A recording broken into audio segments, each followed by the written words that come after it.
Мен Темірбек Шөргенов атындағы номері 123 мектеп лицейінің 10 сынып оқушысы Мұрат қызы Жаннұрмын. Мамандықтар әлемін ашамыз республикалық форумы. Осындай мамандықтар презентациялық байқауының қатысушысымын. Ісің оңсын десең, сол істің маманы бол. Даңқың шықсын десең, көпшіліктің адамы бол. Әл-Фараби.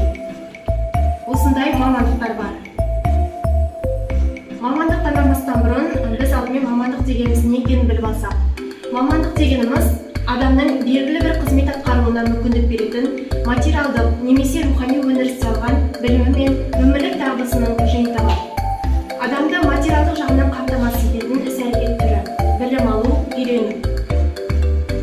Мамандықтар. Қазақстанның еңбек нарығында және экономикасында сұранысқа ие мамандықтар олар SME мамандары, яғни таргетолог, маркетолог, дәрігер, мобилография, дизайнер, ауыл шаруашылығы мамандығы, IT мамандығы, инженер, архитектор, мұнай-газ, мұғалім, әскери мамандығы, биотехнология, автоматтандыру және басқару секілді мамандықтар. Яғни осы айтылған мамандықтардың барлығы қазіргі таңда сұранысқа ие мамандықтар деп ойлаймын. Мамандықтар рейтингі, яғни жалақысы көп мамандар еліміздің қай оқу орнында білім алған. Яғни бұл зерттеулер 2018 жылғы. Мұнай-газ мамандығы Батыс Қазақстан инновациялық технологиялық университеті жалақысы 966.814 теңге. Қазақ-Британ техникалық университеті жалақысы 713.570. Автоматтандыру және басқару мамандығы Қазақ қатынас жолдары университеті жалақысы 665.875 теңге.